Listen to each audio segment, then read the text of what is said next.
세상에는 건강한 사람이 많이 있지만 건강을 잃어버린, 그래서 장애를 가지고 사는 사람들도 많이 있습니다. 다리가 불편하거나 혹은 손이 불편하거나 혹은 귀가 안 들리거나 말을 못하거나 여러 가지 장애들이 있죠. 그러면 불편합니다. 건강한 사람에 비해서 훨씬 많이 불편하죠. 여러 장애인들이 있지만 그중에 정말 안타까운 그런 장애는 시각장애인인 것 같아요. 사람마다 좀 다르겠지만 앞을 볼 수 없다, 그같이 딱한 장애는 없겠다, 그런 생각이 들어요. 그런데 오늘 말씀에 한 주인공으로 등장하는, 오늘 여리고에서 있었던 이 엄청난 복음의 사건이 있는데, 오늘 말씀에 등장하는 바디메오도 역시 시각장애인이었어요. 그래서 구걸하고 살았습니다. 그러다 보니 그의 삶이 절망적이었습니다. 이 사람보다 더 절망적인 존재가 누가 있을까? 장애 중에도 가장 딱한 장애를 가지고 있는데 형편이 어려워져서 구걸하고 살아요. 얼마나 힘들까요? 얼마나 절망적일까요? 그런데 그런 그에게, 그의 인생 속에 예수님이 찾아오셨습니다. 오늘 본문이 그 얘기입니다. 우리 주님께서 오심으로 바디메오의 절망의 인생은 희망의 인생으로 바뀌어졌습니다. 무엇이 이런 일들을 가능하게 했을까? 절망의 삶을 희망의 삶으로 바꿔주신 이 놀라운 복음의 역사가 있었는데 어떻게 이런 일이 생겼을까? 이것을 묵상하는 것이 오늘 본문의 얘기입니다. 오늘 말씀 사건을 이해하려면 성경은 그냥 사실 얘기만 딱 보도하듯이 기록한 거잖아요. 짤막한 오늘 본문. 바디메오가 누군가? 그가 예수님 만나기 전에 어떤 삶을 살았을까? 이런 부분들을 생각해 봐야 된다고 생각해요. 그래서 오늘 예수님을 만나기 전에 바디메오의 삶의 모습을 보아야 합니다. 말씀은 딱 한정돼 있고 그 속에서 바디메오가 예수님 만나기 전에 어떤 사람이었을까? 어떤 삶을 살았을까를 좀 들여다 봐야 돼요. 상상력도 좀 동원하고 그래야만 되겠죠? 바디메오는 안 못 보는 장애인이었습니다. 그래서 구걸하며 사는 가난한 사람이었습니다. 이런 조건들은 심각한 마음의 장애를 가져오게 합니다. 마음이 장애를 갖는다면 얼마나 안타까워. 그런데 그것만이 아니라 영적인 궁핍함도 갖게 합니다. 먼저 첫째 생각할 건 바디메오의 심적 장애, 마음의 병이에요. 눈도 못 보는데, 그래서 너무너무 불쌍한 장애인인데 마음의 장애가 생겼어요. 심적 장애는요, 자신이 죄인이라고 하는 정죄의 대상이라는 것 때문에 생긴 거예요. 너 이놈 죄인이야. 장애가 있어서 너무 고생스러운데 죄인이라는 낙인이 찍힌 거예요. 그리고 더 문제예요. 바디메오가, 여러분 생각해 보세요. 바디메오가 날 때부터 장애를 못 보는 사람이었을까요? 후천적으로 못 본 사람이었을까요? 그런 생각 해보셨어요? 생각해 볼 이유가 없죠, 뭐. 그의 형편을 들여다볼 일이 별로 없기 때문에. 바디메오는 후천적 장애자였습니다. 처음에는 우리처럼 잘 보는 사람이었어. 후천적 장애. 그것을 본문의 51절 말씀에 보면 보기를 원하나이다 이 말씀이 있어요. 본문의 마지막 52절까지 있으니까 51절에서 주님이 물을 때 보기를 원하나이다 이렇게 대답한 대목이 있죠. 헬라어로는 아나블레포라고 하는 말인데 이 말은 다시 본다는 거예요. 원래 눈 감고 원래부터 장님이었던 사람은 다시 본다는 것이 뭔지 없잖아요. 그런데 평상시 어려서부터 젊을 때까지 건강한 사람으로 자랐어요. 어느 순간 눈이 멀었어요. 그래서 너무 절망 가운데 있었어요. 예수님 만났을 때 다시 보고 싶습니다. 보기를 원하나이다. 이 말은 다시 보고 싶습니다. 그런 말이니까 중도 시각장애인인 거죠. 여러분, 태어나면서부터 시각장애를 가진 사람보다도 중도 실명자가 훨씬 생활이 불편하겠죠? 잘 보다가 못 봐. 얼마나 불편할까요? 이보다 더 불행한 일이 어디 있겠어요?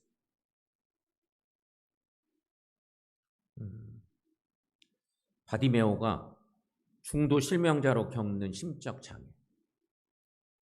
말로 표현하기 어려웠을 것입니다. 그런데 이것보다 더 문제는 너는 죄인이야. 사람들이 자꾸 그러는 거예요. 그래서 눈 멀었어. 얼마나 힘들어요. 그런 소리 들으며 살면. 바로 그 부분에 문제가 있다.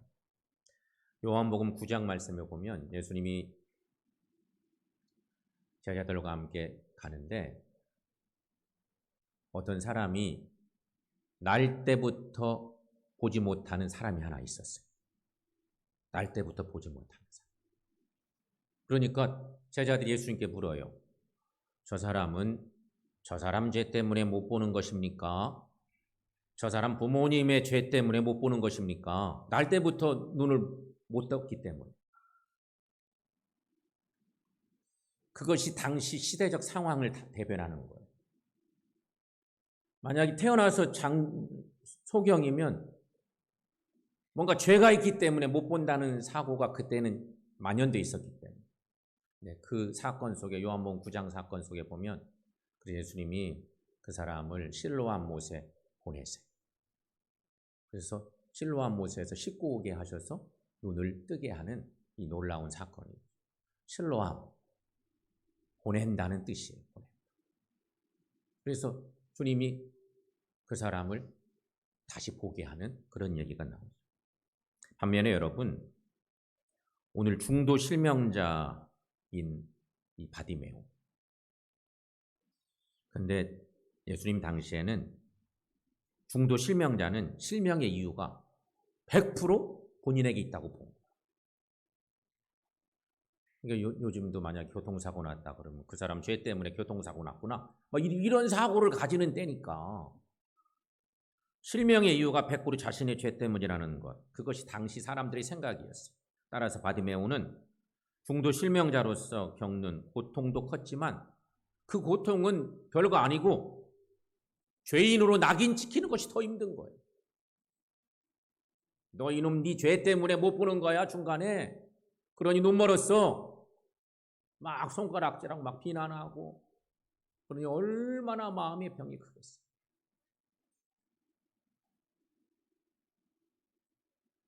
심적 장애를 가지게 됩니다. 또 한 가지 바디메오의 두 번째 아픔. 그것은 영적 궁핍함. 그는 구걸함에 살았습니다. 물질적으로 가난한 사람이었습니다. 그러나 그에게 영적 궁핍함은 물질적 가난 이상으로 그를 괴롭히는 고통이었습니다. 바디메오가 살던 삶의 터전이 여리고입니다. 우리가 성경의 이 지형, 지도를 좀 잘 외우고 있으면 성경을 읽는데 무척 유익한데 그것이 쉽지가 않죠. 그런데 오늘 이 여리고라고 하는 곳은 우리는 삭개오 때문에 잘 알죠? 삭개오가 터전 잡고 살던 곳이 여리고였어요. 누가복음의 기록에는 예수님이 마지막 공생의 사역을 마치고 예루살렘에 오르실 때 마지막으로 들른 곳이 여리고였다. 누가복음의 증거는 그때 삭개오를 만났다. 누가복음은 그렇게 얘기합니다. 근데 오늘 본문 마가복음은 조금 다릅니다. 삭개오 없고요. 그 자리쯤에 바디메오가 등장합니다. 여리고는 당시 레위인과 제사장들의 도시였습니다. 대제사장은 예루살렘에 늘 상주합니다. 하지만 예루살렘에서 봉사하는 일반 제사장들과 성전에서 일하는 레위인들, 레위 족속들인 거죠. 레위 지파 사람. 레위 지파 사람들이 거의 대부분 성전에서 봉사하는 사람들은 말할 것도 없고 일반 제사장들은 예루살렘에서 자기들 하는 일들을 당번제로 돌아가니까 성전이 워낙 크고 그러니까 자기 당번이 돌아왔을 때는 거기서 막 집중해서 살다가 당번 끝나면 내려가서 살 곳이 여리고입니다. 여리고는 그런 도시였어요. 대부분 제사장들과 레위인들이 큰 동네를 이루고 사는 곳. 예루살렘에서 여리고까지는 25km쯤.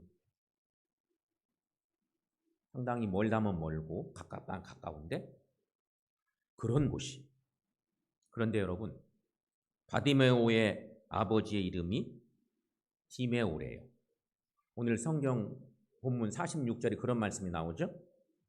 그러니까 아니 거지인 이 사람의 딱한 얘기를 쓰는데 아버지 이름이 등장해. 매우 특이하죠? 너무너무 특별한 본문이에요. 이 본문의 얘기. 이런 걸로 보아하니 바디메오는 떠돌이도 아닌 거고요. 거지 행세를 하고 있지만 그가 어린 시절에 적어도 젊은 시절에는 그 집안이 한가락하던 집안이었을 가능성이 높아요. 그러니까 그 아버지 이름이 있는 거죠. 디메오의 아들 바디메오. 디메오 그러면 여리고에서 거의 사람들이 대부분 그분 이렇게 다 알았을 가능성이 높아요. 여리고 지역에서 잘 알려진 집안이라면 그는 분명 레위인이거나 어쩌면 제사장 집안의 사람일지도 몰라요. 여러분 생각해 보세요. 바디메오가 태어났더니 아버지가 제사장이야? 아니면 레위 지파 사람이야? 하나님의 성전에 가서 섬기고 잘 일하는 그런 사람이야? 그런 집안의 식구야? 그러면 장래가 촉망되지 않았을까요? 얼마나 부러움의 대상이 되었을까요? 그런데 나이 조금 먹었는데 어느 날 갑자기 눈을 멀어버렸어. 그래서 희망이 사라져버린 거예요. 장래가 촉망되는 젊은이였는데 어느 날 키가 딱 꺾여버렸어. 눈이 멀었어. 사람들은 얘기해요. 네 죄 때문이야 이놈아. 너 뭔가 잘못해서 그런 거야. 쫓겨나고 거리 행세하고 모든 희망이 다 사라져버려. 바로 그런 상황. 바디메오는 이런 심적 장애와 영적 궁핍함으로 삶의 의미와 목적을 상실한 채 희망 없이 살고 있었습니다. 이제 뭐 다 끝나버린 거예요. 사람들이 만나면 저놈 죄인 덩어리인 저놈 이렇게 해서 늘 막 함부로 대하고 이런 거죠. 그런데 어느 순간 바디메오에게 희망의 씨앗이 던져졌습니다. 어떻게 전달되었는지 모르지만 나사렛 출신 예수님이라는 분이 어쩌면 메시아일지도 모른다는 생각이 바디메오의 마음속에 생깁니다. 절망으로 떨어져 있던 그에게 예수님 소식이 들려온 거죠. 그 생각은 어느새 그 마음속에 믿음으로 자라나기 시작합니다. 그러나 그럴수록 믿음이 자라면 자랄수록 자기 형편 생각하면 좌절감이 또 생깁니다. 한참 잘 나가던 젊은 시절 같으면 어린 시절 같으면 소망이 있는데 기대가 있는데 그거 딱 꺾여버린 상태였기 때문에 뭔가 꿈을 꾸지만 또 좌절이 생기는 거죠. 자신은 그분이 계신 곳으로 갈 수도 없는 존재라는 사실 때문에 더더욱 그런 절망감이 생긴 것입니다.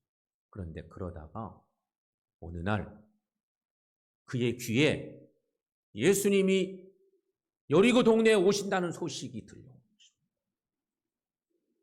눈 멀어서 갈 수 없고 거리 냉세만 하고 있었는데 주님이 우리 동네에 오신다는 소식을 들은 것입니다. 얼마나 놀라운 일이었을까요? 그의 마음속에 얼마나 기쁜 일이었을까요? 그렇다면 여러분, 이제부터는 바디메오를 찾아가신 주님의 발걸음을 생각해 볼 필요가 있습니다. 주님 편에 생각해 볼 시간입니다. 이 걸음 속에서 우리는 문제와 고통의 삶의 현장으로 찾아오시는 주님을 발견할 수 있어야 되겠죠.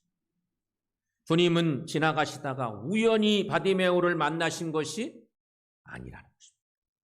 여러분, 성경을 읽어보시면 우리 주님은 모든 일을 우연히 하시지 않습니다. 성경의 내용들을 잘 읽어보시면 그렇습니다. 주님은 하나님의 계획 속에서 모든 사역을 하셨습니다. 예수님은 물고기를 잡는 베드로를 만나신 것도, 세관에 앉아있는 마태를 만나신 것도 결코 우연이 아니었습니다. 예수님은 물고기를 잡는 베드로를 제자로 부르시기 위해서 찾아가신 것이었고, 세관에 앉아있던 마태를 제자로 부르시기 위해서 찾아가셨던 거였습니다. 그렇다면 여러분, 오늘 예수님께서 여리고를 지나가시는 것도 우연히 지나가신 것이 아니라 바디메오를 만나시기 위해서, 바디메오를 사랑하셨기 때문에 그에게 희망을 주시기 위해서 여리고에 오셨던 것이었습니다. 우리가 여기서 한 가지 생각해 볼 것이 있습니다. 예수님 당시 북쪽 갈릴리에서 예루살렘으로 오는 길은 4코스가 있었다고. 지도 한번 볼래요? 지중해라고 써있는 푸른색이 있는 지도는 여리고와 예루살렘의 위치를 확인하려고 보는 지도이고요. 그것을 조금 자세히 노란색처럼 있는 건너편의 지도를 이렇게 보는데, 그 지도에 화살표가 4개 정도 있죠. 화살표가 지중해 쪽에서 있는 화살표부터 순서대로 4개의 화살표가 있는데, 갈릴리 지역에서 예루살렘 올 때 그 당시 있었던 유명한 길들이 저렇게 있었습니다. 지금은 도로가 너무너무 많지만 옛날에는 도로가 많지 않았겠죠. 넓지도 않고. 저런 지도들이 있었습니다.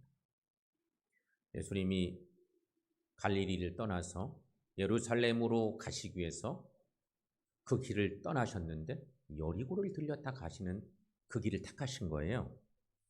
그러니까 주님이 바디메오를 만나시기 위해서 의도적으로 여리고 쪽으로 오셨다는 것을 증명해 내면 되는 거겠죠.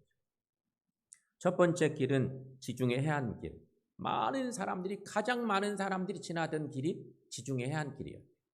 두 번째 길은 그 옆에 있는 거, 보라색으로 쓰여 있는 살짝 숙여진 저기는 사마리아를 갈릴리에서 갈 때 사마리아 땅을 반드시 지나서 가야만 된 예루살렘 행. 유대 사람들은 아무도 안 가. 가장 빠른 길이지만 아주 기분 나쁜 사마리아 사람들이 있기 때문에, 상종 안 하기 때문에 절대 안 가는 길이에요. 그런데 예수님은 복음 사역을 감당하실 때 그 길을 가끔 가셨죠. 세 번째는 가장 나쁜 길이에요. 이 길이 가장 나쁜 길. 유대 광야와 여리고를 지나 여리고에서 예루살렘까지는 해발 고도로 1000m쯤 차이가 나요. 여리고는 가장 낮은 지대이고요. 예루살렘은 한 700고지쯤 되는 곳입니다. 한 1000m 정도, 25km 가는 동안 계속 오르막길인 거예요. 너무너무 불편해요. 그게 세 번째 길이었어요. 네 번째 길은 요단 동편에는 왕의 대로라는 길이에요. 그 길은 뭐 얘기할 것도 별로 없어요. 성도 여러분, 주님께서 그렇게도 악명 높은 여리고길을 택하신 것은 바디메오를 만나시기 위함이었어요. 바디메오의 삶의 현장으로 주님이 오셨던 거예요. 의도함이 있어요. 너무 불편한 길인데 그 길을 가신 거예요. 절망의 삶을 살고 있던 바디메오를 만나서 그에게 희망을 불어넣어 주고 싶었어요. 그 길을 택하셨어요. 오늘 본문 시작 부분에 46절 말씀에 보면 이런 말씀이 있어요. 46절 말씀 함께 읽어봅니다. 예수께서 제자들과 허다한 무리와 함께 여리고에서 나가실 때에. 이 말씀 읽어보면 여리고에서 볼일 다 보시고 나가시다가 그런 느낌이 확 들기도 하지만 여리고를 나가시다가 바디메오를 만나요. 여리고 외곽에서 거린 행세하고 있던 여리고를 만난 거죠. 바디메오를 만난 거죠. 그런데 여기 보면 여러분 예수님이 가시는 곳에는 항상 제자와 무리가 있었던 거예요. 복음서를 읽다 보면 자주 등장하는 표현이기도 해요. 제자와 무리가 있었어요. 무리는 자기 이익을 위해 주님을 만나는 사람이에요. 주님을 만났는데 내게 이익이 없다 그러면 주님을 당장 떠나버리는 존재가 무리들이에요. 반면에 제자는요, 원래 무리 속에 있었던 사람이지만 이제는 자신의 관심이 아니라 주님의 관심에 따라 살아가고 주님과 더불어 희망의 삶을 살겠다고 작정하는 사람들이 제자들이에요. 이제 우리가 관심 있게 볼 것은 주님 주변에 무리와 제자들이 많이 있었는데 바디메오는 어떤 삶을 살았을까? 그렇게 의도적으로 찾아오신 예수님, 그 주님을 만난 거지 너무너무 절망적인 삶을 살던 거지 바디메오가 주님 만나서 어떤 삶을 살게 되었나? 이것을 봐야 돼. 무리와 제자를 구분하는 세 가지 기준도 오늘 본문의 말씀 속에서 만나볼 수 있어요. 희망으로 오신 주님을 자신의 인생에 맞아들이는 세 단계가 있는데 첫째는 희망이신 예수님을 발견하는 단계. 다윗의 자손 예수. 그런데 놀라운 것은 바디메오는 눈을 멀었기 때문에 아무것도 모르잖아요. 정보를 입수하기가 쉽지 않아. 그런데 여리고 사람들이 예수님을 소개할 때 나사렛 예수가 온단다야 이렇게 얘기를 해주는 거예요. 나사렛 예수가 온단다 이런 소문이 들린 거예요. 여기서 여러분 기억할 나사렛 예수라는 표현은 상당히 기분 나쁜 얘기예요. 나사렛 촌놈 예수가 온단다 이런 얘기 비슷합니다. 그렇게 소문을 동네 사람 통해서 들었는데 하지만 바디메오는 예수님을 뭐라고 얘기해요? 다윗의 자손 예수여라고 불러요. 여기에 중요한 신앙적인 모습이 있는 거예요. 이것은 예수님에 대한 믿음이 전제된 호칭이에요. 놀랍게도 바디메오는 예수님을 메시아로 고백합니다. 동네 사람들은 저 나사렛 촌놈 예수가 온단다 이렇게 얘기했더니 바디메오는 다윗의 자손 예수님 이렇게 고백합니다. 당신은 메시아이십니다. 이런 고백을 하는 거죠. 바디메오의 이 고백이 우리의 고백이 되시기를 축원합니다. 또 한 가지 희망이신 예수님께 나아가는 단계입니다. 겉옷을 내버리고 50절 말씀에 보면 겉옷을 내버리고 예수님을 향해 나아가는 바디메오의 모습이 있습니다. 당시 가난한 자에게 겉옷의 의미는 특별했습니다. 여러분 집에 가시면 겉옷이 한 벌밖에 없는 분은 안 계시죠? 겨울을 사는데 나는 겨울 외투가 딱 하나밖에 없어. 아마 몇 개씩 있겠죠. 막 10개도 막 20개도 되는 분도 있을 거예요. 어떤 옷이 있는지도 몰라서 못 입는 그런 경우가 생길 수 있어요. 그런데 가난한 거지에게 겉옷은요 생명이에요. 율법 속에도 가난한 자의 겉옷을 지켜주는 규정이 있을 정도이니까 왜냐하면 가난한 자의 겉옷은 그의 전부이기 때문에. 여러분 이거 내버리면요 저녁이 되면 얼어 죽을 수도 있어요. 그런데 바디메오가 겉옷을 내버렸어요. 그리고 주님 앞으로 나갔다는 거예요. 바디메오가 그의 전부를 내버리고 오직 주님만을 의지하는 그런 신앙의 결단을 보이겠는 거예요. 사랑하는 여러분, 우리도 이런 믿음의 결단이 있기를 축원합니다. 세 번째는요, 희망이신 예수님과 더불어 사는 단계인데요. 길에서 따르니라. 오늘 사건의 마지막 딱 한 구절의 그 내용이 길에서 따르니라. 이 말씀으로 끝나죠. 주님을 희망으로 붙잡은 바디메오의 결정판은 길에서 따르니라인 것입니다. 여기 따르니라 헬라어로는 아콜루세오라고 하는 말인데 추종하다, 따라가다, 제자가 되다라는 뜻이 있다고 합니다. 베드로가 배와 그물을 버려두고 예수님을 따라 나설 때도 따르다를 아콜루세오라고 그렇게 번역했습니다. 마태가 세관에서 예수를 따라 나섰다고 할 때에도 역시 아콜루세오입니다. 그러므로 바디메오가 길에서 주님을 따랐다는 것은 베드로처럼 세리마태처럼 주님의 제자가 되었다는 그런 뜻이에요. 놀라운 얘기죠. 놀라운 일이에요. 그러므로 여러분, 바디메오는 온전히 주님을 따랐다는 얘기예요. 여러분, 눈먼 사람이 눈을 뜨게 되는 일, 이보다 더 기쁜 일이 어디 있겠습니까? 바디메오도 눈을 떴으니 얼마나 기뻤겠습니까? 하지만 바디메오가 단지 시력을 회복했기 때문에 희망 속에 산 것이 아니었습니다. 치유된 이후 그는 예수님을 따랐고 일생 제자가 되었습니다.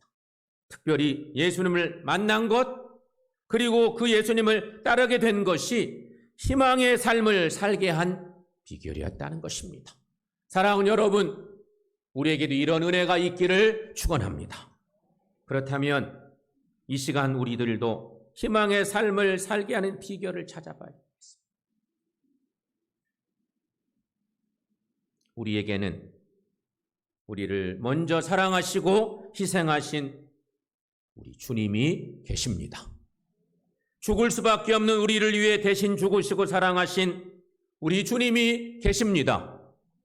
우리는 그 은혜의 주님을 내 삶의 주인으로 모시고 살아가는 믿음의 사람들인 것을 믿습니다. 성도 여러분, 세상의 기세에 눌려 절망하고 있습니까? 그래서 실망한 채 길가에 앉아 낙심하고 있지는 않으십니까? 하지만 바디메오를 찾아오신 것처럼 예수님은 우리의 절망과 낙심의 삶 가운데로 찾아오십니다. 그리고 예수님은 희망의 자리로 우리를 초대해 주십니다. 사랑하는 여러분, 이제 주님 앞에 우리가 응답할 시간. 주님이 찾아오셔서 우리를 주의 자녀 삼아주시고 절망 가운데 있는 우리에게 희망의 노래를 부르게 하시고 이런 기회를 주시는데 우리가 어떤 결단 하시겠냐? 우리가 어떻게 응답할 것인가? 우리들도 다윗의 자손 예수님을 고백하시기를 바랍니다. 희망이신 주님을 붙잡고 참된 제자의 길을 가시기를 바랍니다. 세상의 겉옷을 버리고 신실하신 주님의 제자로 살아가시기를 바랍니다. 여러분, 주님을 따르는 데는 세상적인 여러 가지 많은 것들을 벗을 수 있어요. 주님, 이것도 제가 다 짊어지고 이거 다 내 것 삼고 주님을 따르고 싶습니다. 그러기가 쉽지 않다는 것입니다. 세상의 겉옷을 버리고 벗어버리고 신실하게 주님의 제자로 살아야 합니다. 사랑하는 여러분, 우리 주님은 희망이십니다. 우리 주님은 영원한 생명이십니다. 그 주님이 인류를 구원하시기 위해서 이 땅에 오셨습니다. 그리고 고난의 길을 가십니다. 그 주님이 우리 삶에 오셔서 우리의 영원한 희망이 되시고 그 희망이신 주님을 만나심으로 우리 삶의 모든 문제들이 해결되어서 희망이 넘치는 삶, 생명이 넘치는 삶, 주님을 따름으로 신실한 주의 제자된 삶을 살아가는 저 여러분들 모두가 다 되시기를 축원합니다.